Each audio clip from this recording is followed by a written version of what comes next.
Okay, चलो आ जाओ। Tanisha, Priyanka, Indrani, Avanti, cam on रखो।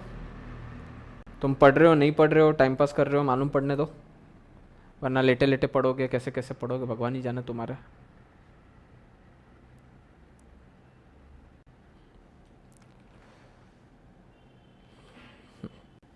चलो, चैप्टर 1 खत्म हुआ। चैप्टर 1 में हमने देखा था sir what are the concepts of micro economics and macro economics. तो सर हमने माइक्रो और मैक्रो के बीच का डिफरेंस देखा था। अब हमको देखना है chapter number 2, that is concept of money. पैसा तो देखा ही है तुमने, बट ऑफ कोर्स है। कौन कौन से डिनोमिनेशंस के नोट्स आते हैं हमारे पास में? डिनोमिनेशन समझते हैं तुमको? किन किन अमाउंट के अपने पास में नोट्स है या रुपीज है, बेसिकली कॉइन्स भी आ सकते हैं उसमें। बोल पाओगे कोई? 5, 10, 20, 50, 100, 200, 500, 1000, 2000। अब 1000 तो बचा ही नहीं, 1000 बचा होगा तो कोई मतलब नहीं, फेंक देना उसको।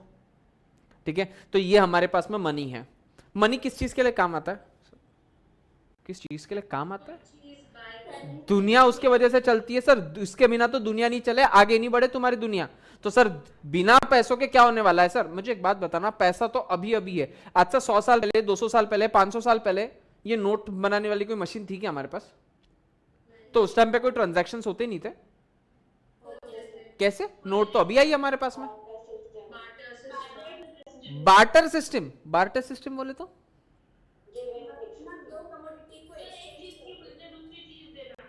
अच्छा, मतलब दोनों में कमोडिटीज ही रहेगा। हाँ नहीं, मतलब कोई भी चलेगा, मतलब मैं फोन की जगह पे पत्थर निकाल के दे दूं तुमको, ऐसा ये लो सड़क का पत्थर ले लो, मुझे फोन दे दो ऐसा, या गेहूं दे दो 1 किलो। जो चीज हमें चाहिए उस चीज का एक्सचेंज होगा। फॉर एन एग्जाम्पल, मुझे तुम्हारे पास से गेहूं चाहिए और तुम्हें मेरे पास से चावल चाहिए, तो तुम क्या बोल रहे हो? मैं तुमको चावल दूंगा, तुम मुझे गेहूं दोगे, ऐसा ऐसा ही बोले ना तुम। और व्हाट इफ हम दोनों को सेम चीज चाहिए? तो मुझे भी गऊ चाहिए, तुमको भी गऊ चाहिए, अब तो फिर किसी और से पूछना।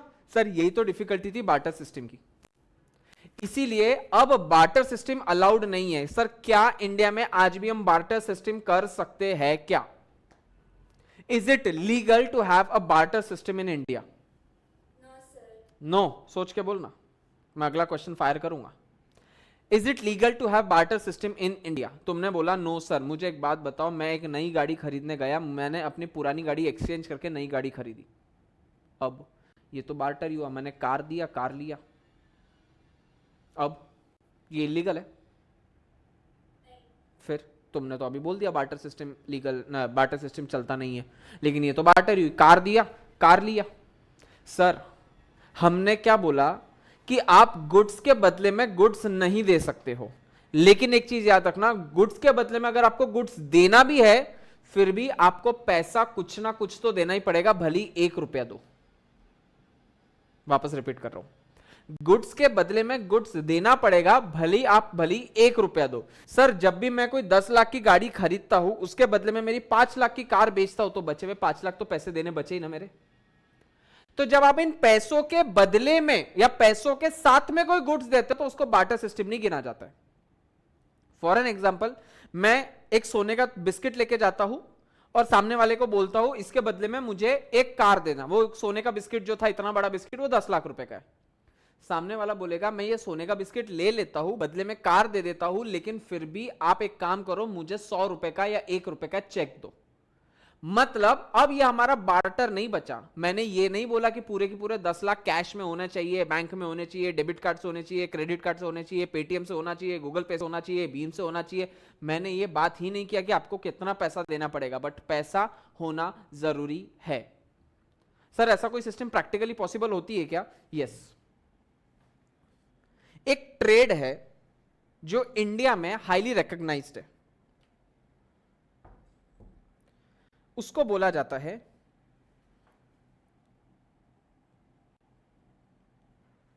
BOT, that is build operate and transfer. BOT का फुल फॉर्म है build operate and transfer. Sir ये क्या होता है? कोई आज दिन तक कोई मुंबई गया है तुम में से, और स्पेसिफिकली मुंबई एयरपोर्ट गया है? कोई भी किसी ने देखा हो कि मुंबई एयरपोर्ट कैसा है, क्या है? एनीवन देखा है मुंबई एयरपोर्ट? मुंबई में भी पर्टिकुलरली T2 टर्मिनल, ये तुमने नाम सुना होगा, टर्मिनल 2 जो इंटरनेशनल एयरपोर्ट है, तुम उसका इंफ्रास्ट्रक्चर देखोगे तुम्हारे होश उड़ जाएगा, दिमाग फट जाएगा। इतना ब्रिलियंट इंफ्रास्ट्रक्चर बना है मुंबई एयरपोर्ट का। छत्रपति शिवाजी टर्मिनस बोला जाता है उसको, ठीक है? छत्रपति शिवाजी इंटरनेशनल एयरपोर्ट, या जो भी है तुम्हारा डोमेस्टिक एयरपोर्ट। वो पूरा एयरपोर्ट ना 1 रुपए का है, 1 रुपी का।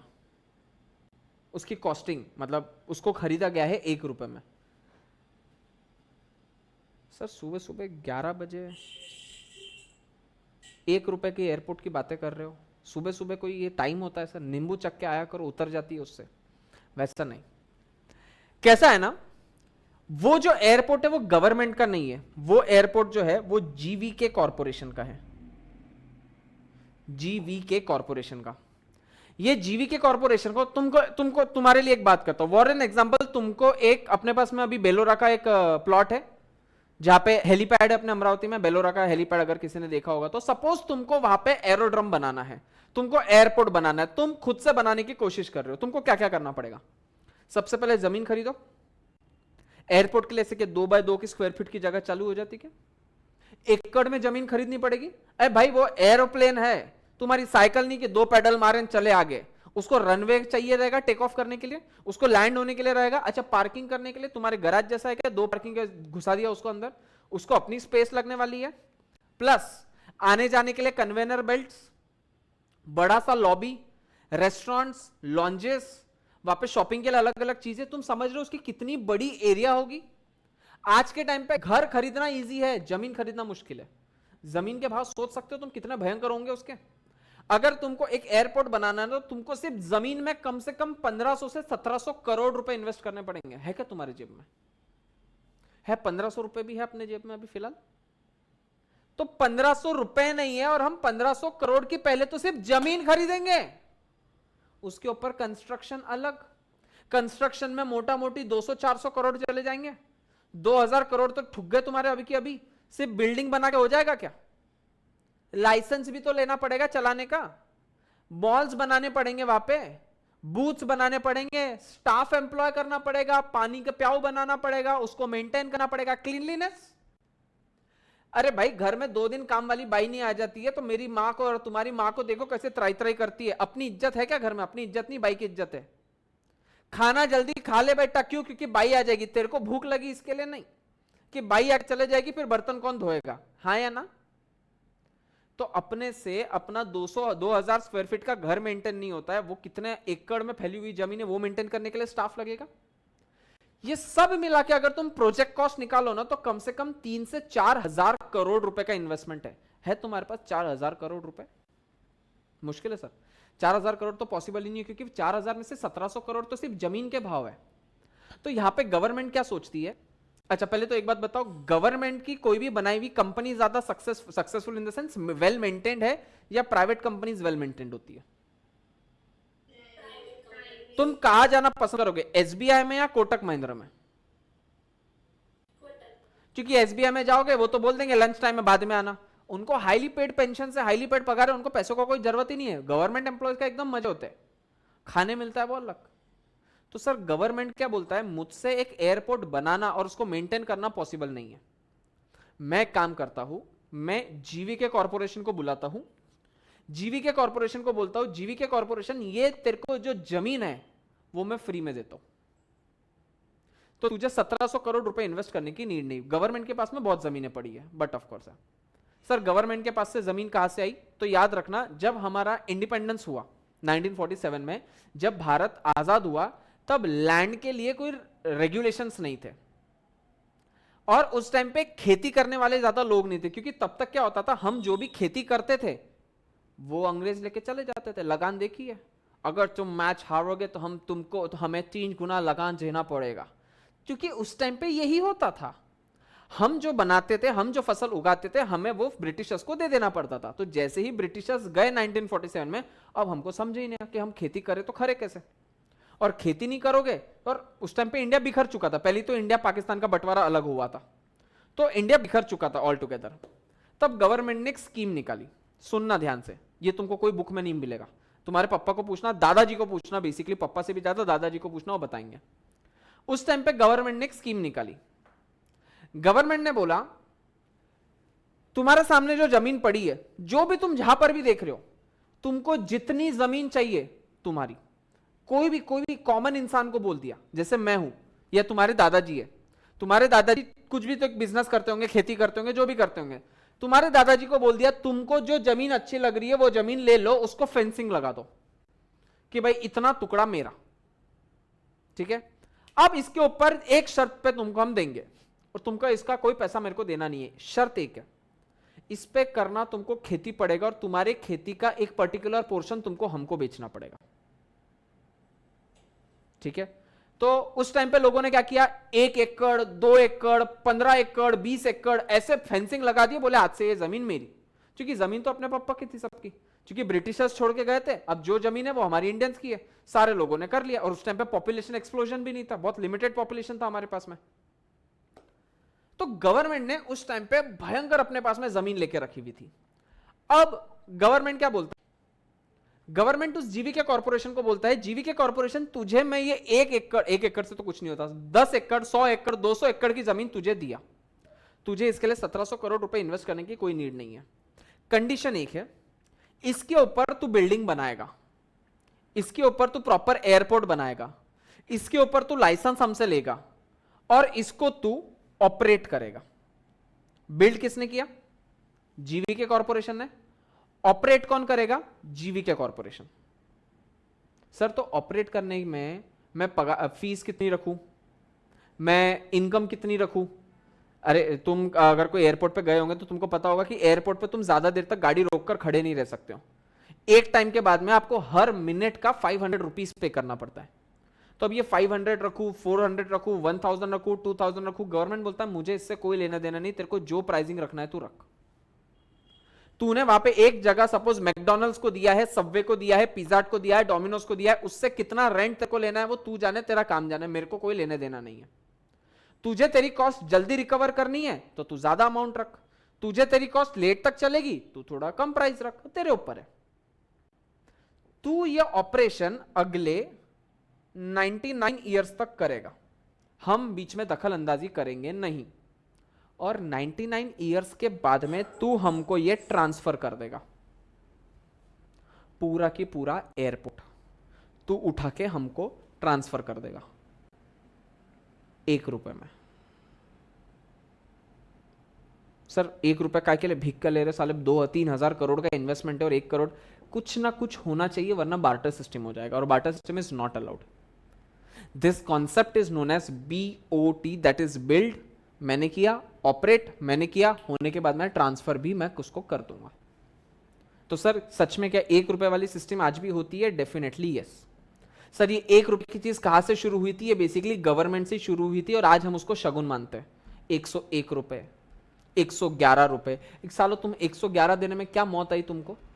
120 ही दे देते या 110 दे देते। 1 रुपया, सर वो 1 रुपया पहले कुछ और सिस्टम से चालू हुई, वो उसको हमने ट्रेडिशन बना के उसको यूज करना चालू कर दिया कि 1 रुपया शगुन का। क्यों 2 रुपए में तुमको शर्म आती? डबल शगुन होना चाहिए ना, तो ऐसा नहीं होता। लेकिन आई बात समझ में? तो हमारे पास में बार्टर सिस्टम अब अलाउड नहीं है। Man is an intellectual animal, मतलब एक तरफ पे तारीफ भी कर दी, दूसरी तरफ पे जानवर भी बोल दिया, ठीक है। The invention of money is one of the important and fundamental inventions out of various inventions in the world. According to the Crowther, there is a basic invention in each branch of knowledge, that is invention of fire in science, पढ़ाइए, invention of wheels in mechanical science. The concept of money is an important concept which has brought a revolutionary change in the economic life of the human beings. Various goods and services are bought and sold with the help of the money to satisfy the human wants.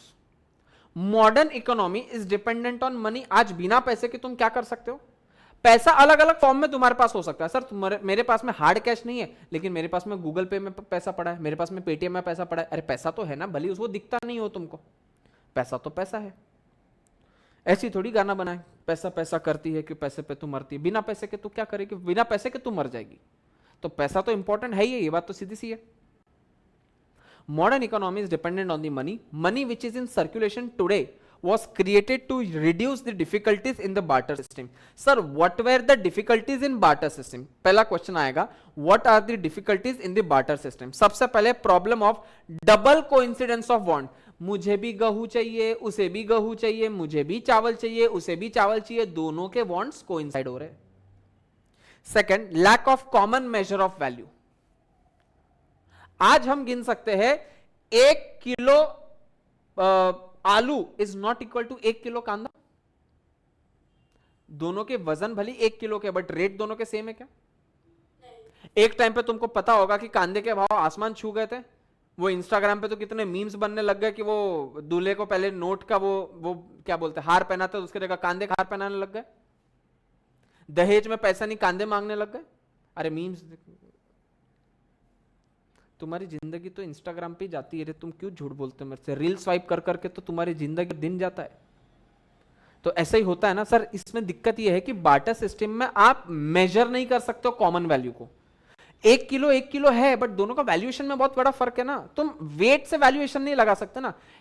कभी भी सोना तोले में आता है और चांदी kilo में आती है, ये बात पता है तुमको? तुम अगर चांदी सिल्वर, अगर तुम सिल्वर खरीदने जाते हो तो तुमको रेट केजी का होता है। सोने का रेट केजी का दे दिया ना तो सिर्फ अंबानी खरीद पाएंगे। सोना कोई किलो से नहीं खरीद सकता, लेकिन चांदी आपको किलो से ही खरीदनी पड़ती है। सर यहाँ पे वेट अलग अलग हो गए, वैल्यू अलग अलग हो गई, तो हम दोनों को सेम मेजर नहीं कर पा रहे थे। Second, difficulties in storage of goods.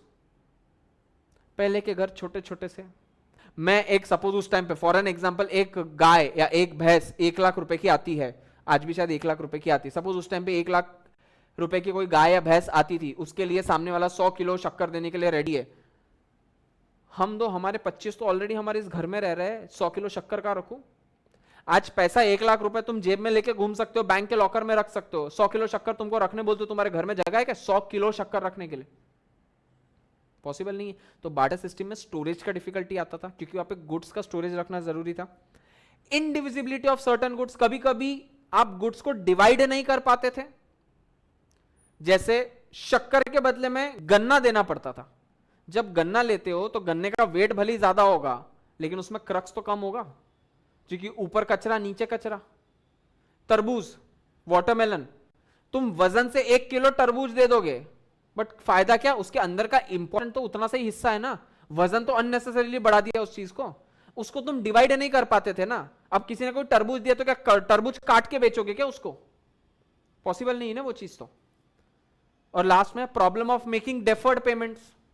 Deferred payments का मतलब होता है इंस्टॉलमेंट में पेमेंट्स। डेफर्ड का मतलब होता है इंस्टॉलमेंट्स।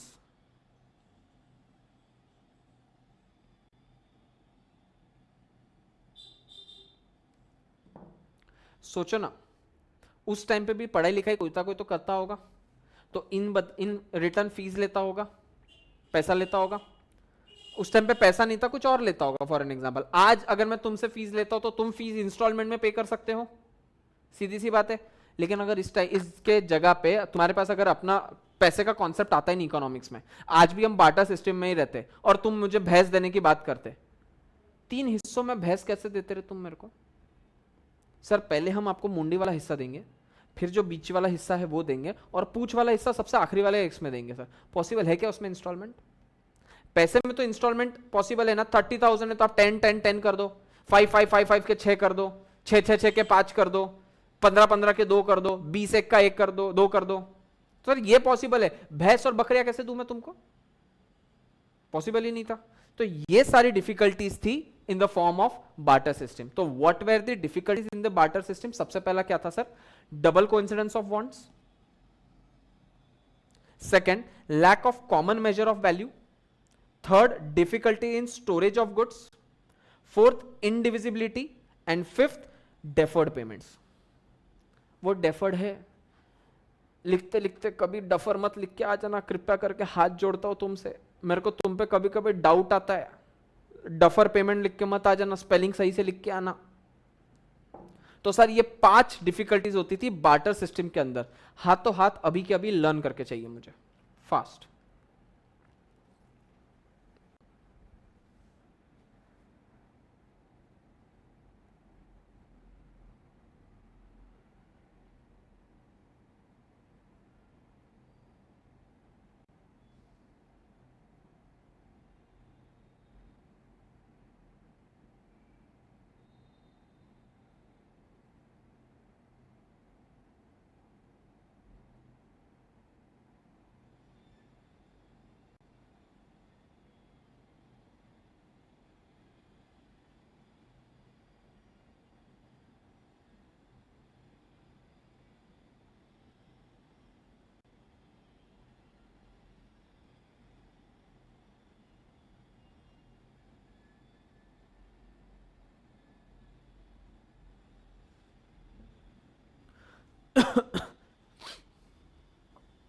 गधेड़ो पढ़ रहे हो ना?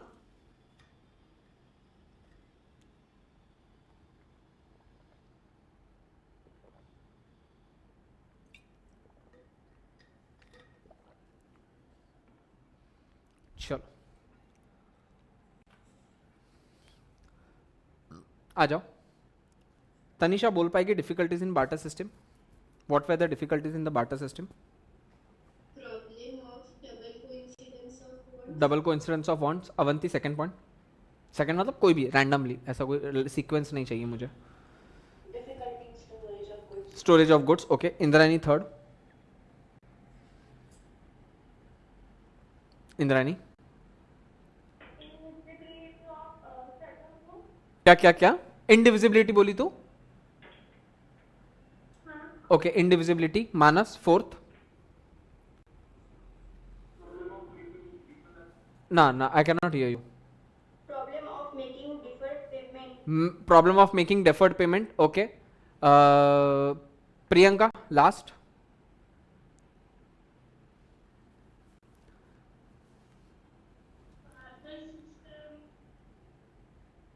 हाँ बार्टर सिस्टम तो बराबर है। आगे सिद्धि हेल्प कर उसको सारी चीजों के लिए, पांचों पॉइंट्स। सर पहले डबल कोइंसिडेंस ऑफ फॉन्ट्स, बाद में lack of common measure of values, बाद में स्टोरेज, बाद में इंडिविजिबिलिटी ऑफ गुड्स और बाद में डेफर्ड पेमेंट्स। Okay perfect. चलो यहाँ तक कुछ क्वेरी, कुछ दिक्कत? ओके अब इसको बस एक बार रीड करना है, difficulties in the barter system. Tanisha read करना।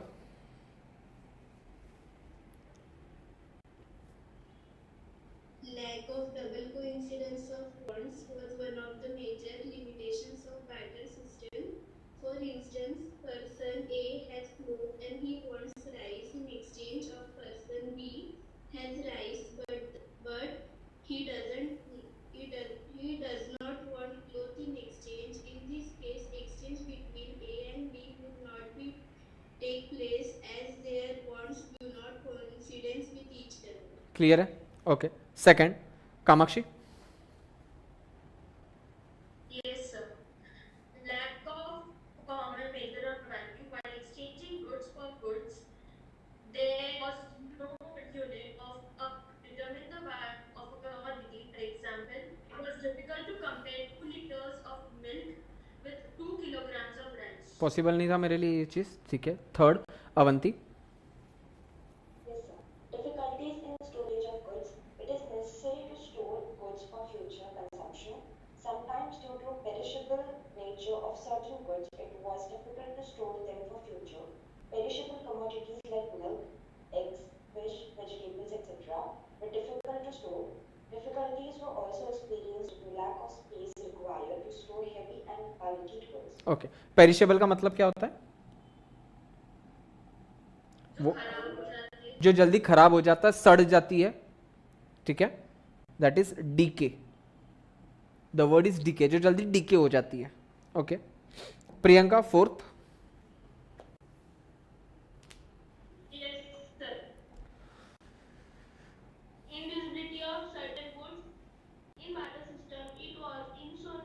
Inconvenient. Inconvenient. Inconvenient to divide animal, house, etc. into small parts, so it was difficult to fix proportion Proportion. of one Commodity. commodity in exchange for another commodity.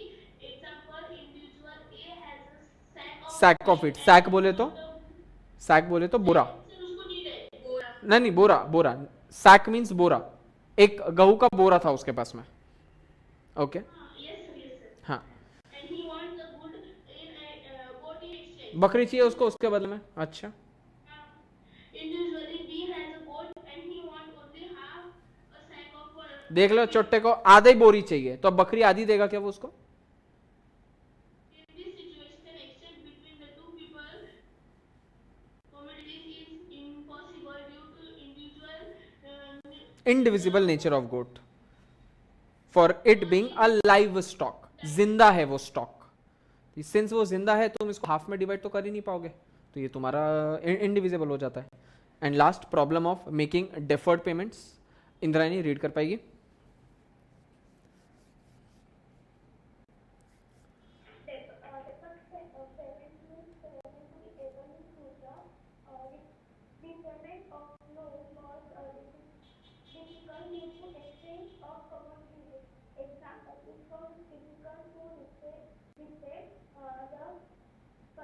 Perishable goods. Perishable मतलब जो जल्दी खराब हो जाते हैं.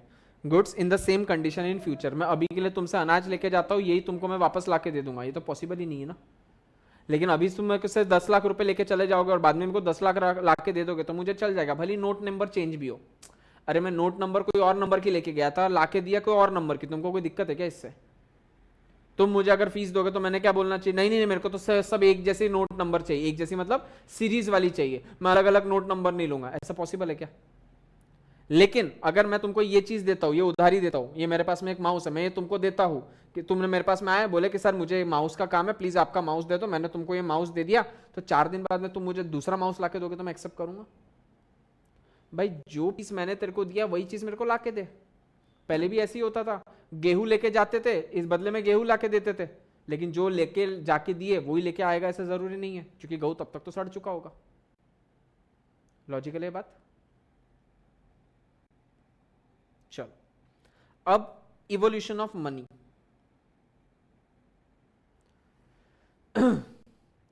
ये graph इसी sequence में याद करना है जो नीचे से ऊपर जाता है, ऊपर से नीचे नहीं आ रहा. देख लो नीचे 1 नंबर है. पहले हम जानवरों को एक्सचेंज करते थे, एनिमल मनी हुआ करता था. फिर हमने एनिमल को एक्सचेंज नहीं किया. क्यों? क्योंकि इंडिविजिबिलिटी का प्रॉब्लम आ गया.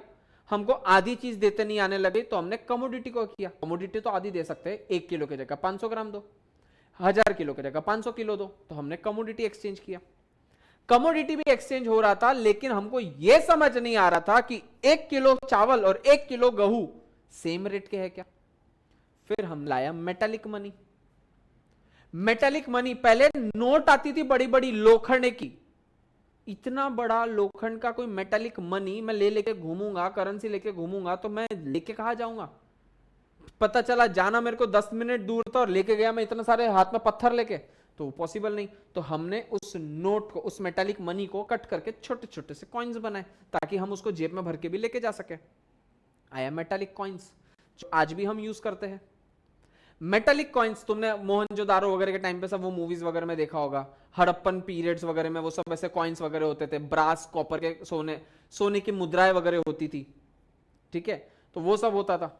फिर हमको समझ में आया, हम थोड़े और इवॉल्व हुए, हमने पेपर का मनी लाया, जो भी हम यूज कर रहे हैं. कागज ही तो है हमारे पास में, कागज का टुकड़ा है, जिसको हम 2000 मान लेते, जिसको हम 200 रुपए मान लेते, जिसको हम 100 रुपए मान लेते. हम थोड़े और एडवांस हुए, हमने क्रेडिट मनी लाना शुरू किया. क्रेडिट मनी मतलब, what do you mean by credit money? Cards. Cards उसके ऊपर में आएगा प्लास्टिक मनी में, क्योंकि तुम्हारा वो कार्ड जो है वो प्लास्टिक का है. ये होने के बाद हम आज इलेक्ट्रॉनिक मोड पे आ गए. पेटीएम में पैसा रखते, गूगल पे में पैसा रखते, बैंक में पैसा रखते, electronic money. Sir credit money और प्लास्टिक मनी अलग कैसे है? ये पढ़ते हैं, इसलिए मैं सबसे इसके ऊपर आया. Bank money refers to the deposits which are in the form of cash saved by the people. It is used to create credit money. ऐसा पैसा जो उधारी का होवे, जो आपका था ही नहीं. This can be withdrawable and transfer on demand by means of check, demand draft, etc. क्योंकि क्या होता है, बैंक का काम कैसा होता है, बैंक कैसे रन करता है. मेरा बैंक है इंडसइंड बैंक, ठीक है, नाम सुना है इंडसइंड बैंक. सपोज तनीषा मुझे चेक देती है 10,000 रुपए का, तो हमेशा उसने मेरे को इंडसइंड बैंक का ही चेक देना चाहिए क्या? वो कौन सा चेक देगी? जिस बैंक में उसका अकाउंट है. उसका अकाउंट है सपोज कोटक महिंद्रा बैंक में, तो तनीषा ने मुझे 10,000 रुपीज का चेक दिया. It was paid to Rahul Gandhi. उस पर अमाउंट 10,000 का लिखा था और वो चेक कोटक महिंद्रा बैंक का था, जबकि मेरी बैंक कौन सी है? इंडसइंड बैंक. तो मुझे ये चेक के लिए क्या करना पड़ेगा? कोटक महिंद्रा बैंक में जाके अकाउंट खोलना पड़ेगा क्या? पहले मैं क्या करूंगा, मैं ये चेक ले लूंगा, इंडसइंड बैंक के पास जाऊंगा, इंडसइंड बैंक वाले को वो चेक दूंगा. इंडसइंड बैंक वाला उसको देखेगा, हाथों हाथ पैसा ट्रांसफर हो जाता है कि चेक में? 2 दिन का टाइम लगता है, 48 आवर्स लगता है, वर्किंग डेज, सैटरडे संडे छोड़ के 2 दिन का टाइम लगता है. ये क्या करता है इंडसइंड बैंक वाला, ये चेक देता है, बोलता है अच्छा कोटक महिंद्रा बैंक का 10,000 का चेक है, ये उधारी से लेके आए हो तुम. जैसे ही तनीषा ने मुझे चेक दे दिया, अगर तनीषा ने मुझसे 10,000 का लोन लिया होगा तो मैं उसको लोन उसका माफ हो जाएगा ऑटोमेटिकली, जबकि पैसा मेरे बैंक में आया क्या अभी तक? ये तो कागज के टुकड़े में पड़ा है मेरे पास में, अभी तक तो पैसा मेरे पास में आया नहीं, बट फिर भी मैं उसकी लाइबिलिटी खत्म कर दूंगा कि हाँ भाई तूने मेरे को पैसा दे दिया. ये मनी हो गया क्रेडिट मनी, क्योंकि अभी मैंने सिर्फ उधार लेके रखा है उसका, अभी तक उसके बैंक से पैसा कटा नहीं है, लेकिन फिर भी मैं उसको माफ कर देता हूं कि तेरी लाइबिलिटी खत्म होती है. अब ये इंडसइंड बैंक वाला क्या करेगा, ये इंडसइंड बैंक वाला लेके जाएगा ये चेक कोटक महिंद्रा बैंक के पास. कोटक महिंद्रा बैंक के पास जाएगा और ये उसको चेक देगा. कोटक महिंद्रा देखेगा, अच्छा मेरे कोटक महिंद्रा बैंक में एक इन्वेस्टर है जिसका नाम है तनीषा. अब मैं तनीषा के अकाउंट से 10,000 रुपए निकालता हूं और इंडसइंड बैंक वाले को देता हूं. तो इंडसइंड बैंक वाला वो 10,000 रुपए लेके आएगा मेरे अकाउंट में, और मेरे अकाउंट में मतलब अपने बैंक में, और इंडसइंड बैंक में जो मेरा उसका अकाउंट है उसके इसमें वो ट्रांसफर कर देगा. तो पैसे कटे उसके इसमें से, पैसे आए मेरे इसमें, बट ये काम हमने किया या पीछे हमारे बैंक ने किया? Credit money. और ये प्रोसेस के लिए उसको 2 दिन लगते हैं, वरना तुम पेटीएम से करते हो तो 2 दिन में पैसा जाता है क्या? क्योंकि वो तुम खुद करते हो, वो तो इंस्टेंटली जाता है, इमीडिएट पेमेंट होता है. तुम 7:02 पे पेमेंट करो, 7:03 पे सामने वाले के अकाउंट में पहुंच चुका रहेगा. लेकिन चेक इतना जल्दी नहीं जाएगा. चेक को 2 दिन तो लगने ही वाले, 2 वर्किंग डेज लगने वाले हैं. आई बात समझ में? जबकि plastic cards is what, your debit card और क्रेडिट कार्ड, जिसमें तुम खुद से स्वाइप करते हो और इमीडिएटली पेमेंट होता है. जबकि बैंक का पेमेंट को, चेक वगैरह को 2 दिन लगते हैं. बैंक हो, डिमांड ड्राफ्ट, चेक हो, डिमांड ड्राफ्ट हो, उन सारी चीजों को टाइम लगता है क्योंकि वो उधारी में दिया हुआ पैसा होता है.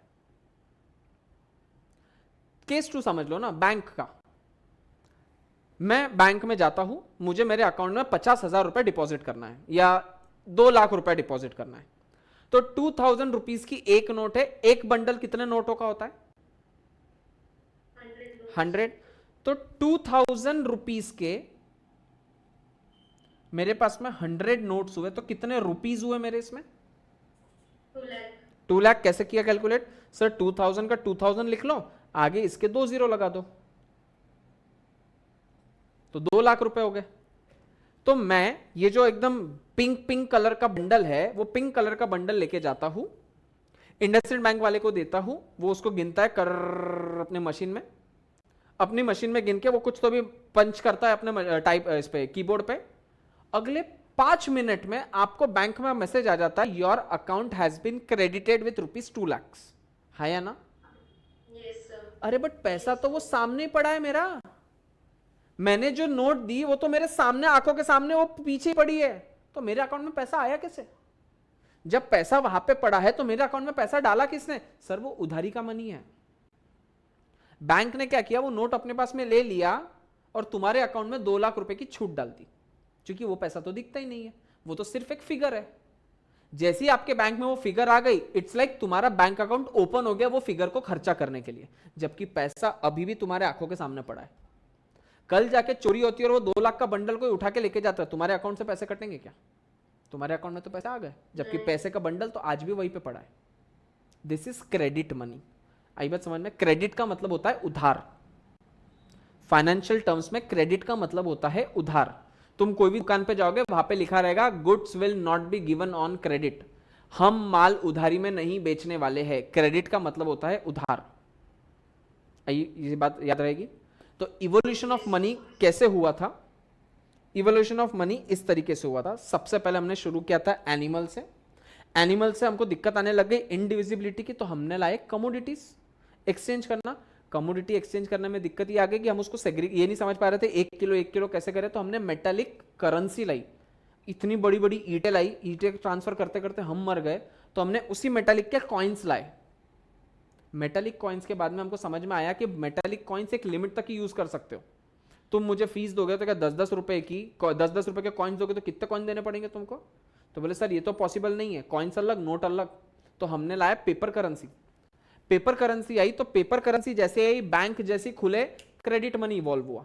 जैसे ही क्रेडिट मनी इवॉल्व हुआ, बैंक वालों ने तुमको ATM card, debit card, credit card बेचना शुरू किया, दैट इज प्लास्टिक मनी। और जैसे ही प्लास्टिक मनी का इवोल्यूशन हुआ, लोगों को समझ में आने लग गया कि अब हमारे पास में वॉलेट नहीं है, अब हमारे पास में जेब में रखने के लिए पैंट में रखने के लिए जेब ही नहीं है। क्योंकि हम पहले इतने बड़े बड़े धोतिया पहनते थे, अब हम इतने इतने से कपड़े पहनते, तो अब हमारे पास में पॉकेट तो बचा नहीं, और मोबाइल इतने बड़े बड़े हो गए कि मोबाइल पूरा जेब खा जाता है। तो क्यों ना सर एक काम करें कि वॉलेट के सिस्टम को डिसॉल्व कर डाले। तो हमने इलेक्ट्रॉनिक ये ला दिया पैसे, that is Google Pay, Paytm वगैरह, मोबाइल में तुम्हारा पैसा है। तो these are the evolutions in the state of mind of money. तुमको ये अभी के अभी लर्न करना है इसी फॉर्मेट में फास्ट। इसका इवोल्यूशन तुम इसका रैंकिंग तुम चेंज नहीं कर सकते हो, क्योंकि ये बढ़ाई इस तरीके से है। तो पहले आया तुम्हारा एनिमल मनी, फिर आया तुम्हारा कमोडिटी मनी, फिर आया मेटालिक मनी, फिर तुम्हारा मेटालिक कॉइन्स, पेपर मनी, तुम्हारा credit money, paper money, and then last is electronic money. फटाफट लर्न करो।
Done? Yes, sir. Yes, Okay. sir. चलो आ जाओ।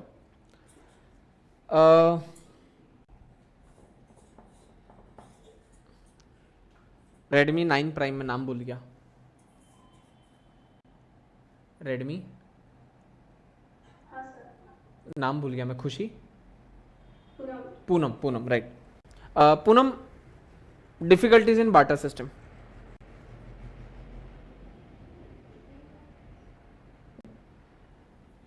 Difficulties in barter system. Problem of double coincidence of wants. Coincidence of wants. Okay. Then Second, lack of common measure of value. perfect. Third, difficulties in storage of goods. 2 perfect. Fourth, Indivisibility. of gathering goods. Perfect. And last, Problem of making deferred payment. problem of making deferred payment. Okay. Manas, evolution of money.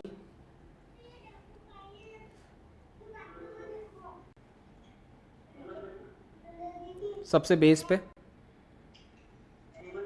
Animal money, then उसके ऊपर प्रियंका.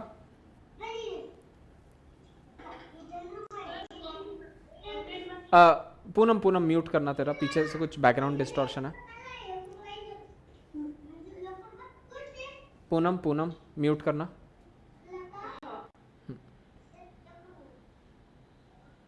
हाँ, कौन सा money? नहीं नहीं, animal money के अंदर commodity money. Commodity exchange की बात किया ना तूने, पहले एनिमल एक्सचेंज फिर commodity exchange, right? Siddhi third. Sir, metal money. Metal money. Tanisha Metallic coins. Metallic coins. Kamakshi Paper money. Paper money. Indrayani credit money. Avanti plastic money.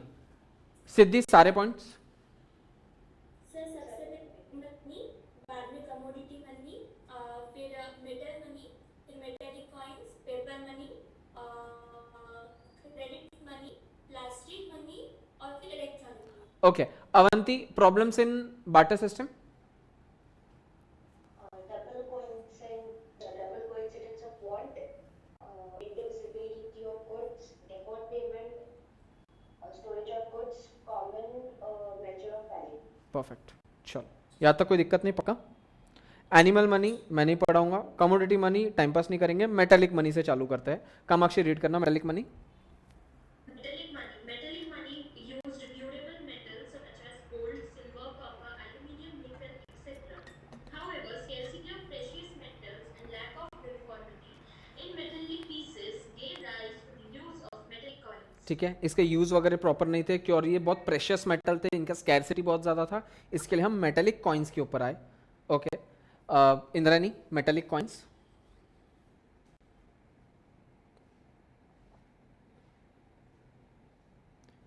Indrayani नहीं. तनिषा रीड कर पाएगी?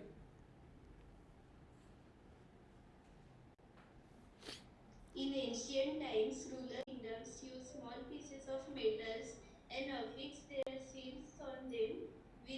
With the passage of time, the monetary system was taken over the government authorities. Taken over by the government authorities. पहले राजा महाराजों का time था.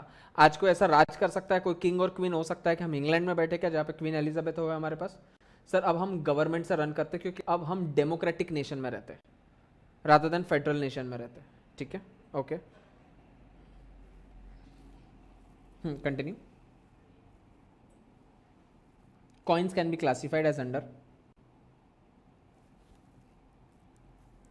Tanisha. Tanisha. ओहो. Sir, the हाँ. screen is looking blurred. Screen blur है. Okay. Kamakshi read कर पाएगी? Yes, sir. Standard of full-bodied coins. Full-bodied coins are those whose face value is equal to their intrinsic value. Intrinsic value. Intrinsic value का मतलब है जो value पर वो होना चाहिए उसी वैल्यू पर है. Intrinsic value means real value.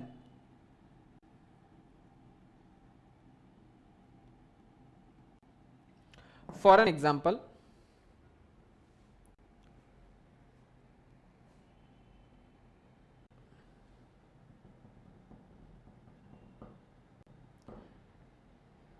एक नोट है जो पिंक कलर की है और बड़ी है. ऐसा एक कागज का टुकड़ा देखा तुमने जो पिंक कलर की है, बड़ी सी नोट है, उस पे मेरे दादाजी का फोटो भी है, महात्मा गांधी, वो नोट कौन सी है? 2000। तुमको कैसे पता 2000 की है? तुमने देखी तो मतलब मैं उस 2000 की नोट के बदले में तुमसे 500 की 5 नोट ले सकता हूं? अरे क्यों, एक देख के तुमसे 5 क्यों नहीं ले सकता? 4 तो तुम दे ही रहे हो, तो 5 दे दो, क्या दिक्कत आ रही है तुम्हारे? अच्छा, मतलब 2000 की वैल्यू हमेशा 2000 ही रहेगी, तो इसको उसको 2500 में नहीं बेच पाएगा? सर उसकी इंट्रिंसिक वैल्यू और उसकी फेस वैल्यू सेम है। जबकि वहीं पे अगर तुमने देखा होगा कि जैसे दिवाली दशहरे पे चांदी की नोट लेके आते हैं, चांदी की नोट लेके आते हैं, देखिए चांदी का ऐसा पतरा होता है, एकदम पतला सा ऐसा एक पतरा होता है जिसके ऊपर 100 लिखा रहेगा, 151 लिखा रहेगा। वो सच में 151 रुपीज का ही होता है पतरा? उसकी वैल्यूएशन अलग है, उसकी इंट्रिंसिक वैल्यू कुछ और है और फेस वैल्यू कुछ और है। फेस पे भले उसके 100 रुपीज लिखा है, बट उसकी वैल्यू सही में 100 रुपीज नहीं है। ऐसे तो गोल्ड कॉइन के ऊपर भी 1 रुपया लिखा होता, तो क्या कोई सोना का कोई बिस्किट या सोने का कोई कॉइन तुमको 1 रुपये में मिल जाएगा? ऐसा है तो प्लीज तुम्हारी दुकान बताओ, मैं आने को रेडी हूं। नहीं पॉसिबल है, तो सर वो हो गए टोकन कॉइन्स। बात समझ में? तो सर जो तुम्हारे कॉइन्स होते हैं वो 2 टाइप के होते हैं, एक स्टैंडर्ड और फुल बॉडीड कॉइन्स होते हैं, मतलब जितना उसका वैल्यू है उतनी उसकी अमाउंट है, और एक होता है टोकन कॉइन्स। नाम अलग है, मतलब लिखा उसके फेस पे अलग है, लेकिन उसका वैल्यूएशन अलग है। और जनरली जो टोकन कॉइन्स होते हैं वो प्रेशियस मेटल्स के भाव में होते हैं। हाँ, face value indicates the exchange value fix by the issuing authority. 2000 की नोट का एक्सचेंज वैल्यू भी 2000 का ही रहेगा। These coins are made out of precious metals like gold, silver, etc. Standard coins were used for some days during the British period. ठीक है? Token coins are those whose face value is higher than their intrinsic value. Sir, intrinsic value और face value में फर्क होता है। अब उल्टा भी हो सकता है, मतलब हमने 100 रुपए लिखा है, उसकी वैल्यू 1000 होगी, या 1000 लिखा है 100 रुपए लिखा है, 1000 है और 100 रुपए लिखा है, कुछ भी हो सकता है। These coins are made of a cheaper metals like aluminium, nickel, etc. These coins are of lower denominations and are generally used for settling smaller transactions. In India, all coins in circulation today are token coins. Difficulties in transportation of token coins gave rise to the paper money. हम जो coin use कर सकते हैं वो token coins है। ये जो graph है देखो, ये इस तरीके से समझना है तुमको। जो अपना evolution of money था ना, ये देख, पहले बकरी है, फिर मेटल से आए, फिर कॉइन्स किए उसका, उसके बाद में हमारे ये कॉइन आया, पेपर कॉइन आया, चेक आया, डेबिट कार्ड आया, भीम यूपीआई आया। ठीक है? पेपर मनी तुमको पता। अच्छा, पेपर मनी वैसे इशू कौन करता है? नोट बनाता कौन है? RBI, that is reserve bank of India. एक चीज समझ के रखना हमेशा, जो नोट बनाते हैं ना, नोट वो आरबीआई बनाता है, और जो कॉइन्स बनते हैं ना वो सेंट्रल गवर्नमेंट बनाती है। अलग अलग अथॉरिटीज है। आरबीआई नोट बनाता है और सेंट्रल गवर्नमेंट 1 रुपए की नोट और कॉइन्स बनाता है। नोट सेंट्रल गवर्नमेंट भी बनाता है, बट सिर्फ 1 रुपए की। इसके अलावा जितनी भी नोट्स है वो आरबीआई प्रोड्यूस करता है, और सेंट्रल गवर्नमेंट सिर्फ कॉइन्स प्रोड्यूस करता है। Okay, paper money Siddhi. Yes. Paper money. Paper money was a substitute for metallic money. In course of time, issue of currency note was monopolized by central bank. Okay, Paper money consists of paper currency issued by government and central bank of the country. Central bank of the country. Who is known as the central bank of the country? Yes, PM.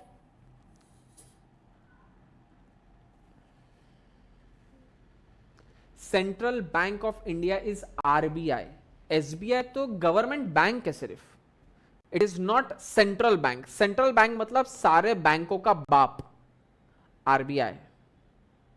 क्योंकि RBI ने अगर बोला bank तू आज के दिन में बंद होगी, तो उस बैंक को बंद होना पड़ेगा। एसबीआई भी आरबीआई की बात सुनेगा। एसबीआई क्या है? सबसे पहली बैंक है जो गवर्नमेंट की बैंक थी, इसके लिए वो उतना गवर्नमेंट नॉमिनेटेड बैंक है। बट एसबीआई के पास में बहुत राइट्स नहीं होते। हर्षद मेहता देखा ना तुमने, स्कैम 1992, सबसे पहला स्कैम ही तो एसबीआई से शुरू हुआ था। गवर्नमेंट का कोई रेगुलेशन नहीं था, आरबीआई का रेगुलेशन होता है हमेशा। आई बात समझ में? In India, 1 rupee note and all the coins are issued by central government. currency notes of higher denomination are issued by central bank in bracket RBI. Inconvenience in handling and risk of storing paper money gave rise to the bank money. इतने note लेके जाते थे और फिर black money होता था, काला धन जिसको हम बोलते हैं, ये सारी दिक्कत आई, इसलिए हमने बैंक मनी चालू किया. बैंक मनी और क्रेडिट मनी अपन ने पढ़ा. प्लास्टिक मनी हमको पता है, plastic money is easy to use in transaction due to advance technology. Debit card and credit cards are used as plastic money. आजकल तो ये भी अब कॉम्प्रो हो गया, ये हो गया, कॉम्प्रेस हो चुका है. तुमको पता है इंडसइंड बैंक का एक कार्ड आता है,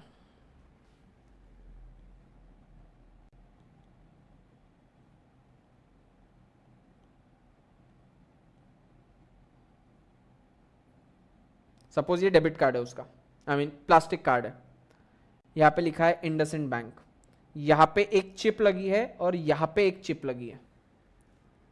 सपोज इसका नंबर 1 है, इसका नंबर 2 है. तुम एक नंबर से स्वाइप करोगे, it will be used as a debit card. तुम उसको घुमा के उल्टा स्वाइप करोगे तो it will be used as credit card. एक ही कार्ड में डेबिट भी है, एक ही कार्ड में क्रेडिट भी है. Sir debit card credit card में फर्क क्या होता है? जैसे तुम्हारा प्रीपेड और पोस्टपेड में फर्क होता है. प्रीपेड में पहले पैसा भरो फिर बात करो, जबकि पोस्टपेड में पहले बात करो फिर पैसा भरो.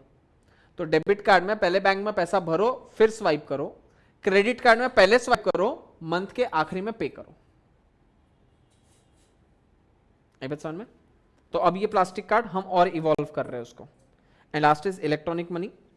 ई मनी और electronic money is a monetary value that is stored and transferred electronically through a variety of means, that is mobile phone, tablets, smart cards, computers, etc. It is backed by central bank. Electronic money is used for purchases and transactions globally. मैं India में बैठ के dollar में भी payment कर सकता हूं. Digital wallets, ऐसा नाम सुना तुमने डिजिटल वॉलेट्स नाम से? डिजिटल वॉलेट्स किसी ने नाम सुना है? कोई वॉलेट सुना तुमने? Yes, sir. कौन से? Amazon वॉलेट है, पेटीएम वॉलेट है, और वॉलेट जिसमें तुम पैसा भरते हो और उस पैसे में के अंदर से आगे फिर ट्रांसफर करते हो. जैसे ओला में तुम क्या कर सकते हो? ओला में उसके पैसे भर के रख सकते हो, फिर बार बार तुमको बैंक में से पैसा निकालने की नीड नहीं, उस वॉलेट में से कटता जाएगा पैसा. एयरटेल वॉलेट, ठीक है. तो ये सारे वॉलेट्स हैं. Digital wallets are also formed of stored electronic money. Clear है यहां तक? कुछ क्वेरी, कुछ डाउट? पक्का? मैं यहीं पे स्टॉप कर रहा हूं. इसके आगे का क्वालिटीज ऑफ मनी कल स्टार्ट करेंगे. यहां तक में कोई क्वेरी है तो हाथों हाथ पूछ लो.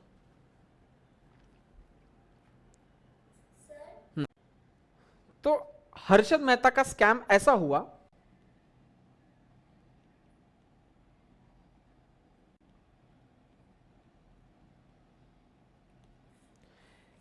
आरबीआई ज्यादा लोड नहीं लेता था. आरबीआई एक बाप था, उसके सारे बैंक्स बच्चे थे, उसने अपने बच्चों को छोड़ दिया, बोले तुम लोग आपस में तुमको जो डीलिंग करना है कर लो. ये है बैंक ए, ये है बैंक बी. अब बैंक बी को अगर कुछ पैसों की जरूरत पड़ती थी तो आइडियल केस में उसने अपने पापा के पास में जाना चाहिए था,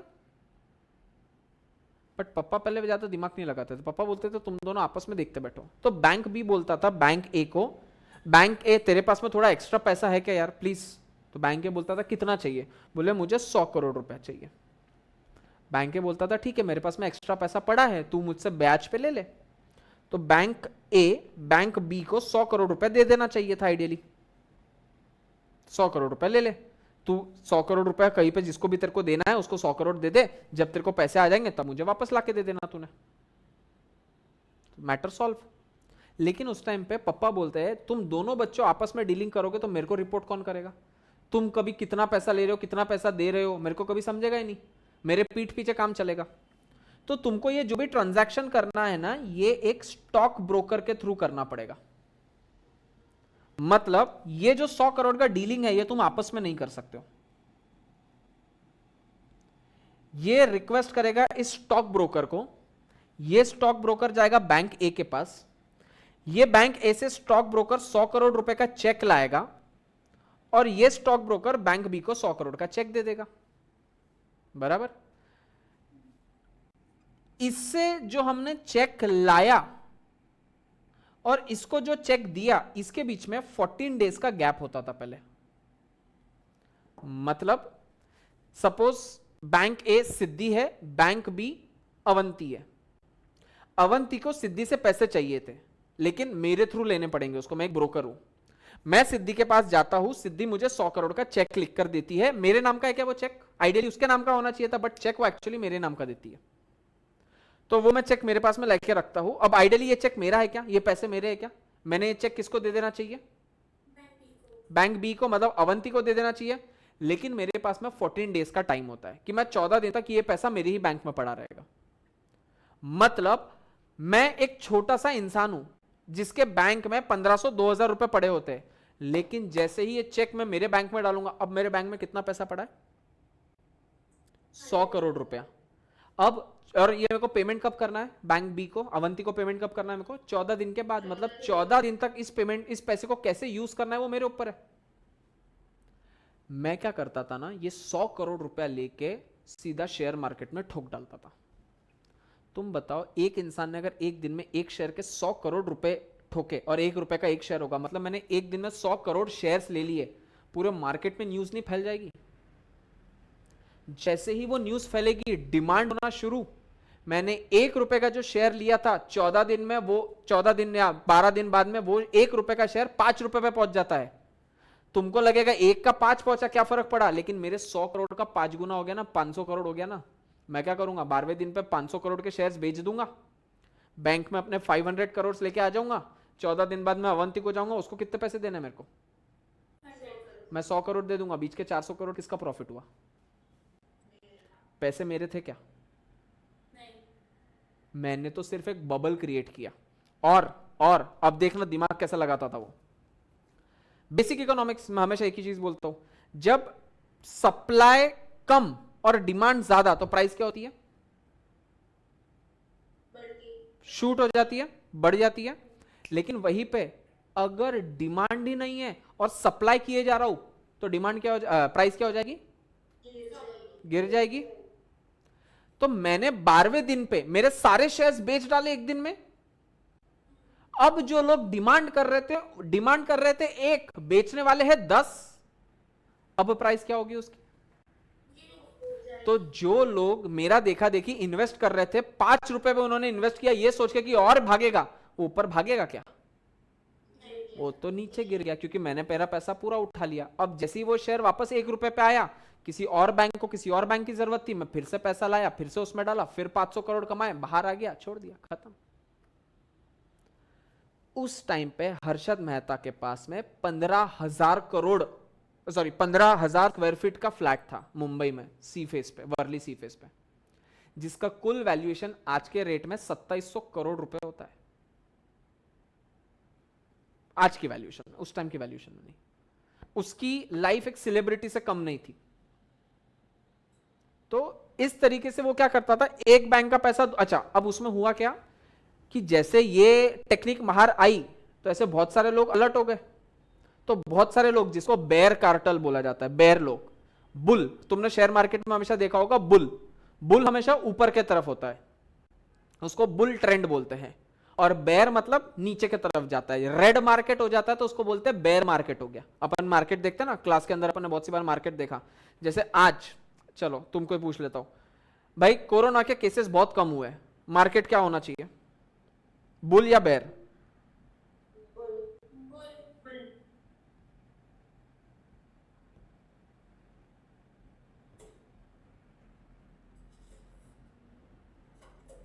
अरे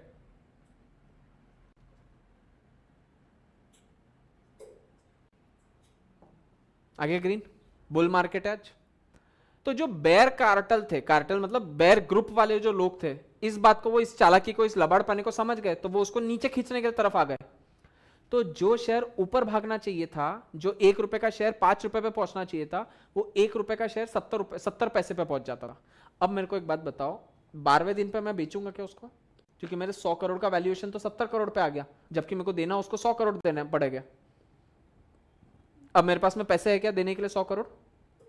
तो मैं किसी और बैंक के पास जाता हूं और ये बोलता हूं कि एक दूसरी बैंक को पैसा चाहिए। वो दूसरी बैंक कोई थी भी नहीं, फेक बत बोला उसको, और उससे मैं 100 करोड़ लेके आता हूं और ये अवंती को दे देता हूं। लेकिन अब फिर वो नए वाले बैंक को भी तो 100 करोड़ देने पड़ेंगे, तो मैं किसी चौथे बैंक के पास जाता हूं और बोलता हूं किसी और को चाहिए, तो मैं चौथी बैंक से पैसा लाता हूं, इस बैंक को दे देता हूं, तो अब चौथी बैंक को भी तो पैसे देने रहे। फिर मैं और किसी बैंक के पास जाता हूं, उसको झूठ बोलता हूं कि उसको पैसा चाहिए, इसको लेके उसको दे देता हूं, फिर इसको भी तो देने बचे। ऐसे गोल करते करते करते करते एक टाइम पे बाद उसके पास में इतना लाइबिलिटी क्रिएट हो गया, और वो शेयर मार्केट बेयर लोगों ने इतना नीचे गिरा दिया कि अब वो चाहे भी तो उठ नहीं पाता था। उस दिन वो अपने आप को बोल देता है, भाई मैंने फ्रॉड किया था, कर लो जो तुम कर सकते हो, अब मेरे पास में पैसा नहीं है। तो उसके घर जायदाद जितने भी थी सब कुछ नीलाम हो गया। This was scam, this was fraud. अब कुछ फाइनेंशियल एक्सपर्ट्स बोलते हैं this is not the fraud, this is the loop hole of the system. जब एक बैंक को दूसरे बैंक को देना था तो बीच में ब्रोकर काय के लिए आया, और अगर ब्रोकर के थ्रू करवाना भी था तो उसके नाम के अकाउंट पे क्यों पैसा दिया, किसी और के नाम पे दे देते, बैंक के नाम पे दे देते। अगर चेक मेरे पास में, अवंती का कोई चेक मेरे पास में, लेकिन उस पर नाम अवंती का लिखा, तो मैं मेरे बैंक में डिपॉजिट कर सकता हूं क्या? क्योंकि वो अकाउंट पे ही चेक है ना। तो तुमने ये गलत किया ना, तुम्हारी गलती थी, ये सिस्टम की गलती थी। तो ऐसे सही भी है, मुझे भी कभी कभी लगता है कि इसने कुछ फ्रॉड नहीं किया, बस लूप होल्स निकाले कि तुम सिस्टम को कैसे मैनिपुलेट कर सकते हो। But this was all the fraud of Harshad Mehta. इसमें और भी डेप्थ है। ऐसा समझ लो, एसीसी सीमेंट्स का शेयर पता, एसीसी सीमेंट पता है तुमको? एसीसी सीमेंट का शेयर उस टाइम पे 200 रुपीज का था। उसने 1.5 साल में उस शेयर को 10,000 रुपए पे पहुंचा दिया, 10,000 रुपीज पे, विच वॉज अनबिलीवेबल। 1.5 साल में पैसा तो देख रहे हो, 200 से 50 गुना, 50 टाइम्स। मतलब किसी के पास में अगर 1 लाख था तो 50 लाख हो गया 1.5 साल में। आज सोचो वो 50 लाख का वैल्यूएशन कितना होगा। एमआरएफ कंपनी का नाम सुना ना तुमको? बताया मैंने, एमआरएफ कंपनी की स्टोरी बताई है तुमको? वो भरूच से जो इंसान आता है वो वाला, बताई नहीं बताई तुमको? आई डोंट नो, तुम्हारी बैच में मैंने कभी जिक्र किया उस बात का? तो उसके दादाजी, उसके पापा ने उसको शेयर्स दिए थे, कभी बात किया तुमसे मैंने इस बारे में? नहीं। भरूच का एक आदमी था, सीएनबीसी जो शेयर मार्केट का चैनल होता है ना, शेयर मार्केट के चैनल पे लाइव इंटरव्यू चल रहे थे ऐसे ही। तो उस पर उन लोगों ने बोला था किसी को कुछ क्वेरी है शेयर मार्केट के रिगार्डिंग तो आप कॉल करिए हमें। तो अपन देखते हैं ना कि लाइव शो चलता है, उसमें लाइव कॉल आते हैं, तो उस पर बात करते हैं। तो एक इंसान का फोन आता है उस एक्सपर्ट को, जो वहाँ पे एक्सपर्ट बैठा होता है। वो एक्सपर्ट जो बैठा होता है वो बोलता है कि बोलो आपको क्या क्वेरी है। तो बोलता है सर मैं एक बहुत डिफिकल्ट सिचुएशन में आके खड़ा हो गया हूँ, मैं बहुत गरीब इंसान हूँ, मैं अभी अभी भरूच से मुंबई शिफ्ट हुआ हूँ और अपने लिए घर ढूंढ रहा हूँ रहने के लिए। तो बेसिकली क्या हुआ ना, बोले मेरे पापा पिछले बहुत सालों से पैरालाइज्ड थे, और उनके दोनों जो मेरे जो 2 भाई है उन्होंने मेरे पापा को रखा नहीं अपने घर में, हम घर से हमको निकाल दिया गया। अब मैं उनको लेके मुंबई आया हूँ। उनको पैरालिसिस का अटैक आया था, पिछले 10 साल से वो पैरालाइज थे, अभी अभी वो थोड़ा बहुत ठीक होना शुरू हुए। तो जब वो जैसे ठीक हो गए ना, कुछ दिनों पहले उन्होंने मुझे बुलाया और बोला कि बेटा देख, तूने और तेरी बीवी ने, मतलब मेरी बहू ने मेरी बहुत सेवा की है, अब मैं तुझे देने के लिए मेरे पास में कुछ नहीं है, तो मैं तुझे मेरे शेयर्स दे देता हूं जो मैंने 1990 में खरीदे थे हर्षद मेहता के टाइम पे। जब स्कैम आया था तो मार्केट पूरा 0 पे आ गया था, कोलैप्स हो गया था। उस दिन मट्टी भाव शेयर्स मिलते थे कोई भी। तो उस टाइम के मैंने बहुत सारे शेयर्स लेके रखे, 20,000 शेयर्स लेके रखे, वो मैं शेयर्स तुझे दे देता हूं, बट वो फिजिकल फॉर्म में थे, पहले तो पेपर पे होता था। अब मेरे पास में ये जो सारे शेयर्स है वो पेपर फॉर्म में है ही नहीं, ये तो सारे अकाउंट में। मैं जब चाहूँ तब बेच सकता हूँ, मैं जब चाहूँ तब सेल कर सकता हूँ, मैं कुछ भी कर सकता हूँ इसके साथ में। मैं बाय कर सकता हूँ, ये देखिए बाय सेल का कुछ भी ऑप्शन आता है, मैं कुछ भी कर सकता हूँ। तो फिजिकल नाम से तो शेयर्स ही नहीं है मेरे पास में, फिजिकल नाम से तो कोई कॉन्सेप्ट ही नहीं है। तो उसने कॉल करके पूछा कि सर ऐसा है कि अब ये फिजिकल शेयर्स को मुझे बेचना है, तो मैं बेचूं कैसे? तो वो एक्सपर्ट पूछता है कि प्रोसेस बताता है कि आप बैंक में जाइए, एक अकाउंट खोलिए, आपका डीमैट अकाउंट खोलिए, उसमें अपने शेयर्स ट्रांसफर करिए, फिर आप उसको सेल आउट करिए। तो उसने ऐसे ही साहजिक भाव से पूछ लिया कि भाई आपके पास में कितने शेयर्स है? तो वो बोलता है मेरे पास में 20,000 शेयर्स है। तो वो पूछता है कौन सी कंपनी के शेयर्स है? तो बोलता है सर मुझे इतना नहीं समझता, कुछ MRF करके इसके ऊपर लिखा हुआ है, MRF नाम से एक शेयर्स है, वो लिखा हुआ है। तो वो सुन के 10 मिनट के लिए तो शॉक में चला जाता है कि तुम्हारे पास में MRF कंपनी के 20,000 शेयर्स है। बोले हाँ। बोले कब खरीदे थे? बोले मैंने नहीं, मेरे पापा ने खरीदे थे हर्षद मेहता के टाइम पे। तो बोले हर्षद मेहता का जब पीरियड चल रहा था, जब वो बूम पर था, तब खरीदे थे या मंदी के बाद खरीदे थे? बोले मंदी में खरीदे थे। मतलब बेयर मार्केट में खरीदे थे तुमने? बोले हाँ। आज एमआरएफ कंपनी का एक शेयर का इतना भाव है, 78,000 रुपीज। उसके 20,000 शेयर्स की कुल वैल्यूएशन 160 करोड़ रुपए होती है। 160 करोड़ आज के मार्केट वैल्यूएशन से 80,000 इंटू 20,000 कर लो। ये अभी थोड़ा बहुत गिर गया आज शेयर्स, वरना ये 80,000 का शेयर है, इसका भाव 80,000 का है। तो उस इंसान को बोलता है तू चौल ढूंढ रहा है गधे, तो पूरी बिल्डिंग खरीद सकता है। ये उस टाइम पे शेयर मतलब स्टॉक मार्केट का ये हाल हुआ था। उस टाइम पे जो शेयर मट्टी भाव मिलते थे, आज करोड़ों और अरबों खरबों रुपए का वैल्यूएशन उन सारी चीजों का। तो this was actually scam, but Kingfisher वाला was not actually a scam, but हाँ तुम उसको स्कैम बोल सकते हो कि फ्रॉड तो गवर्नमेंट के साथ ही हुआ है आइडियली। तो yes, you can name it as a scam, but that was not a real scam. Harshad Mehta was a real scam.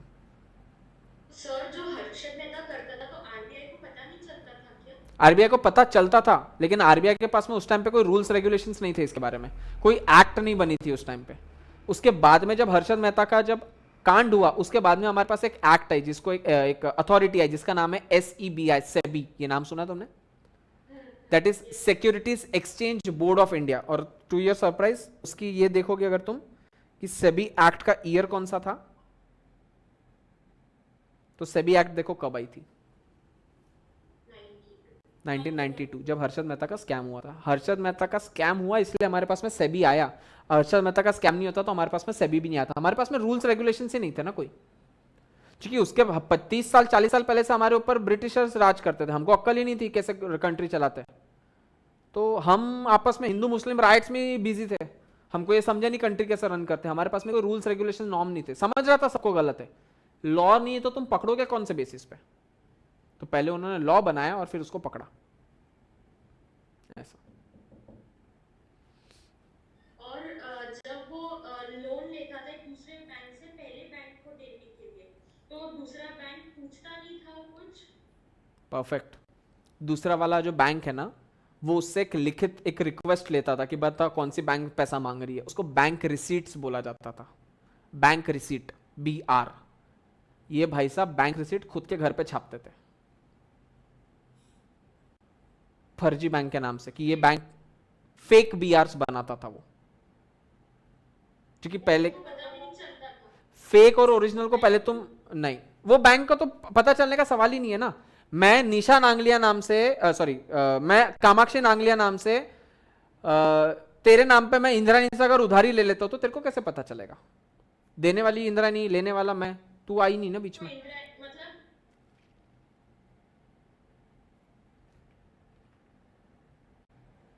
वहां पे क्रॉस चेकिंग कभी नहीं हुआ, वो BR पे भरोसा करके ले लेता था, उसको पैसे दे देता था।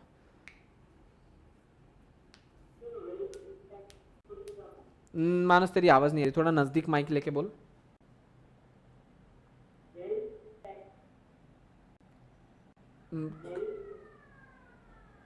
मेरे को नहीं समझा, किसी को समझा इसने क्या बोला तो मेरे को प्लीज को रिसाइट करो उसको। नहीं नहीं मानस तेरी आवाज नहीं आ रही, कुछ प्रॉब्लम है तेरे माइक में।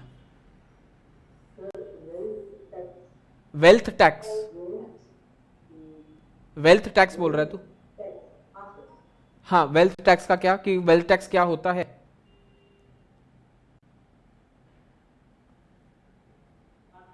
वेल्थ टैक्स पहले हुआ करता था, अब वेल्थ टैक्स अबॉलिश हो चुका है। वेल्थ टैक्स मतलब तुम्हारे पास में ऐसा होता था, गवर्नमेंट का ऐसे नॉर्म्स थे, जितनी तुम्हारी इनकम है, इनकम नहीं वेल्थ है, उस वेल्थ के हिसाब से तुमको टैक्स पे करना पड़ेगा। जैसे अभी इनकम टैक्स लगता है इनकम पर, जैसे मेरे पास में अगर 10 लाख के शेयर्स है और उस पर 2 लाख का प्रॉफिट है, तो मैं अभी थोड़ी टैक्स पे कर दूंगा। वो तो जब मैं शेयर्स बेचूंगा, मुझे 2 लाख प्रॉफिट होगा, तब मैं इनकम टैक्स पे करूंगा ना। बट वेल्थ टैक्स इसको कंसिडर नहीं करता था। वेल्थ टैक्स बोलता था तेरी वेल्थ 2 लाख की है ना, तो तू अभी टैक्स भर, बाद में मत भरना। लेकिन बहुत उसमें कॉम्प्लिकेशंस आते थे कि अभी टैक्स भरूं, बाद में टैक्स भरूं, पहले कितना भरा, अभी कितना हुआ, इसलिए वो वेल्थ टैक्स अबॉलिश हो चुका है। अब वेल्थ टैक्स नाम से कोई चीज बची नहीं है अपने कॉन्स्टिट्यूशन में। सर ब्लॉकचेन क्या होता है?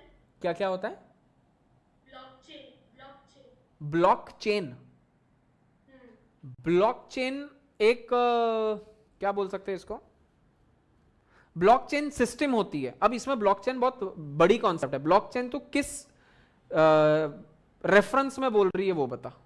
जैसे ब्लॉकचेन शेयर मार्केट में भी होता है, ब्लॉकचेन बिजनेस में भी होता है। वो उस दिन क्रिप्टो करेंसी का सेमिनार हुआ था तो उसमें सुना था, वो बिटकॉइन के ट्रांसफर में वो बता रहे थे। ओके, ब्लॉकचेन का मतलब कैसा होता है कि बहुत सी बार प्राइजेस है ना, आप मैनिपुलेट करते हो। कैसे? मैं, कामाक्षी, सिद्धि और तनिषा, हम चारों लोग रिलेटेड है। सपोज कितने बनी, 4 हुआ है बराबर। तो मैं क्या करता हूं, मैं 10 रुपए का शेयर है, मैं तनिषा को बेचता हूं, दोस्त है मेरी, 10 रुपए का शेयर है 12 में बेचा। लोगों को लगता है 12 रुपए भाव हो गया। तनिषा ने उठा के बेचा सिद्धि को 14 रुपए में, लोगों को लगता है 14 का भाव हो गया, लोग इन्वेस्ट करना शुरू करते हैं। तनिषा ने बेचा, सिद्धि को बेचा, सिद्धि ने बेचा तनिषा को 16 रुपए में, लोगों को लगता क्या बात कर रहे हो, क्या चेन बन रही, क्या प्राइस बढ़ रहा है। तनिषा ने वापस से मुझे बेचा 18 रुपए में, मेरे शेयर घूम फिर के मेरे पास में आ गए। लेकिन इस बार 10 रुपए का शेयर 18 रुपए पे पहुंच गया। मैं 18 रुपए का भाव जैसे ही आता है मैं बेच के बाहर निकल जाता हूं। मैंने ये जो चेन बनाई जिससे मैंने इस प्राइस को मैनिपुलेट किया, इसको बदला ट्रेडिंग बोलते हैं। एक मैंने अपना था, तुझे बदला ट्रांसफर किया, इसका बदला इसको ट्रांसफर किया, इसका बदला इसको ट्रांसफर किया, इसने फाइनली मेरे घूम फिर के मेरे शेयर्स मेरे पास में ही आए। जब गए थे तब 10 रुपए के थे, जब आए तब 18 रुपए के हो गए। जबकि शेयर मार्केट में कुछ नहीं हुआ, ना कोई कंपनी को प्रॉफिट हुआ, ना कोई कंपनी ने डिमांड किया, ये हम लोग आपस में डिमांड और सेल कर रहे थे। This is known as blockchain system. तो ये मैनिपुलेशन आप नहीं कर सकते हो, it is illegal now. Sir, जैसे पहले जो बैंक है वो क्रॉस-चेक नहीं करती थी और हर्षद मेहता से घर पे ही बीआर करके मतलब छाप के दे देता था, तो अभी उसे प्रिवेंशन के लिए क्या करते हैं? अब बीआर नाम से कोई सिस्टम ही नहीं है ना। अब आप ब्रोकर के थ्रू काम ही नहीं करते, अब डायरेक्टली आपको कुछ चाहिए तो आरबीआई के साथ में आपको काम करना पड़ता है। आरबीआई डायरेक्ट इंटरफेयर करता है तुम्हारे दो बैंक्स के बीच में। अब ब्रोकर नाम से कोई सिस्टम ही नहीं है। अब unless and until RBI permission देवे आपको, आप कुछ नहीं कर सकते। अब पूरा आरबीआई उतर चुका है तुम्हारे अंदर। दो बैंक्स को 100 रुपए भी लेना है तो आरबीआई की परमिशन लेनी पड़ेगी अब। हाँ सिद्धि, एक मिनट सिद्धि, तू कुछ पूछ रही थी? हाँ सर, मतलब जो बैंक हमें इंटरेस्ट रेट देते हैं वो भी फिर आरबीआई ही डिसाइड करता है? यस, 100%। आज आरबीआई के गवर्नर की मीटिंग थी, देखो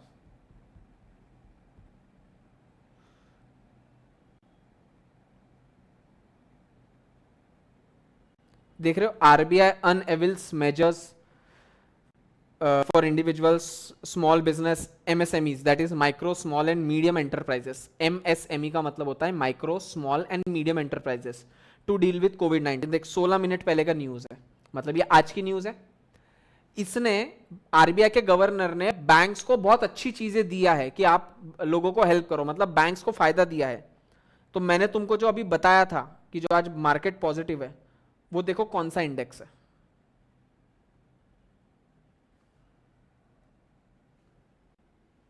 वहां आरबीआई ने क्या स्टेटमेंट दे दिया तो पूरे बैंक्स ऊपर चढ़ गए।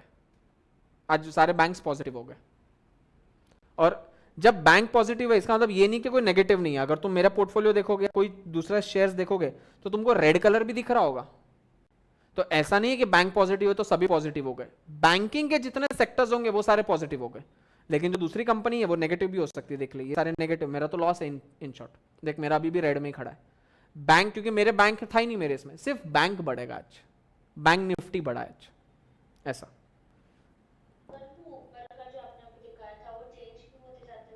डिमांड सप्लाई, क्या हो गया, स्क्रीन गई तुम्हारी? शेयर का भाव है ना, शेयर का भाव हर माइक्रो सेकंड में चेंज होता है, क्योंकि इसका ग्राफ चेंज होता है। स्क्रीन क्यों जा रही है बार बार? हो गया। ये देखिए ग्राफ होता है, ये देखिए ग्राफ थोड़ा थोड़ा ऊपर नीचे करता जाएगा। कोई भी चीज का एक लाइन है, वो लाइन ऊपर नीचे करती जा रही है। तू हिल क्यों नहीं रहा भाई?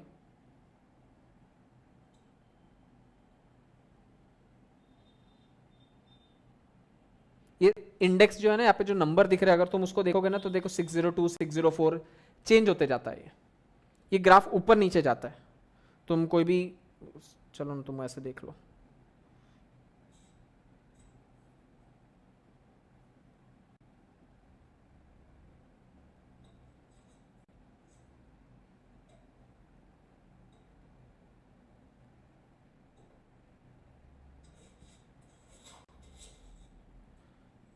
ये देखो ये ग्राफ चेंज हो रहा है, वो नीचे से जो लाइन जा रही है ना, वो लाइन की तरफ देखोगे ना, वो हिल रही है थोड़ी थोड़ी हर एक सेकंड में, जैसे buy sell buy sell buy sell buy sell buy sell buy sell होते रहते हैं, उसकी प्राइस फ्लक्चुएट करती रहती है। आया ध्यान में अवंती? और कोई भी शेयर ये देख लो तुम, जैसे ये मेरा PNL है ऊपर का, 67 रुपीज का लॉस है, ये देख लॉस चेंज हो गया, ये देख लॉस चेंज हो गया, ये चेंज होता रहेगा, हर सेकंड बदलता रहेगा ये। जब मार्केट क्लोज हो जाएगा तब समझ में आएगा कि अच्छा मार्केट इतने पे खत्म हो गया। मार्केट खत्म होगा 3:30 को, मार्केट ओपन होता है 9:15 को, तो 9:15 बजे से 3:30 बजे तक मार्केट चलेगा। और तुम्हारी इकोनॉमी ये मार्केट डिसाइड करता है और मार्केट इकोनॉमी डिसाइड करता है, दोनों इंटर रिलेटेड है। इकोनॉमी बूम पे है तो मार्केट बूम पे है, और अगर मार्केट डाउन हो गया तो इकोनॉमी भी डाउन हो जाएगी। कोरोना में पिछले मार्च में बहुत अच्छी बाइंग अपॉर्चुनिटीज थी, क्योंकि इकोनॉमी पूरी धंस चुकी थी, इकोनॉमी हमारी टूट गई थी ना, क्रैश हो गई थी हमारी इकोनॉमी। उस टाइम अगर किसी ने 5 लाख रुपए इन्वेस्ट किया होता तो आज उसके 50 लाख बन गए होते, 10 गुना इकोनॉमी बढ़ गई उस टाइम से। ऐसा तो ये हर सेकंड चेंज होता है। 62 रुपीज का लॉस था, 82 पे पहुंच गया मैं, ये चेंज होगा, कभी प्रॉफिट में भी आ सकता है, नेगेटिव में भी जा सकता है, कुछ भी होगा इसमें। ऐसा बनना चलो। सर हाँ इंडिया में क्रिप्टोकरेंसी से ट्रेड नहीं कर सकते? नहीं, इलीगल है इंडिया में। करना है आप करो, इंडियन मार्केट में सेल आउट नहीं होगा। बेचना है फॉरेन मार्केट से बेचो, खरीदना है फॉरेन मार्केट से खरीदो। इंडियन मार्केट में आपको कोई प्लेटफॉर्म नहीं मिलेगा क्रिप्टो करेंसीज के लिए। और क्रिप्टो करेंसी या क्रिप्टो करेंसी के बहुत सारी करेंसीज होती है, जिसमें से एक पर्टिकुलर एक करेंसी है बिटकॉइन। अब बिटकॉइन में इन्वेस्ट करना मतलब बहुत रिस्की काम है, क्योंकि बिटकॉइन बहुत भयंकर तेज पे है। इतने महंगे में एंटर करना और कल जाके कोई बबल फूटा तो पता चला हम घर बार बेचना पड़ सकता है। क्योंकि मैं जब CA पास आउट हुआ था 2016 में, तब मुझे मेरे एक फ्रेंड ने बोला था कि बिटकॉइन ले ले, बिटकॉइन ले ले। आज लाइक बता किधर है बिटकॉइन, मेरे को कहाँ दिख रहा है बिटकॉइन? तो बोले वो दिखता नहीं है, तेरे बैंक में रहेगा। आज लाइक ठीक है, तो बैंक में तो रहेगा ना। नहीं नहीं, दिखेगा नहीं तेरे पास में, सिर्फ वो अकाउंट में लिखा रहेगा। मतलब ये कहाँ के कॉन्सेप्ट है, इनका थोड़ी है। नहीं, बोले फॉरेन का है। मैं बोला ठीक है भाई, अभी जोड़ तोड़ के 1500-2000 रुपए है मेरे पास, बोल कितना लूँ? बोले गधे 2 लाख रुपए का है। मतलब तू पागल है? 2 लाख रुपए में ऐसी कौन सी चीज खरीद लो जिसका कोई वैल्यूएशन ही नहीं पता। आज वो 50 लाख पे खड़ा है, उस दिन के 2 लाख 4 साल में 57, हाँ मतलब भाई 57 लाख पे खड़ा है। मतलब उस टाइम पर मैंने 20 लाख डाल दिए हो तो उधारी लेके, तो आज 5.5 करोड़ का मार्केट वैल्यूएशन होता है उस चीज का। हर दिन चेंज होता है, वो स्टॉक है वो।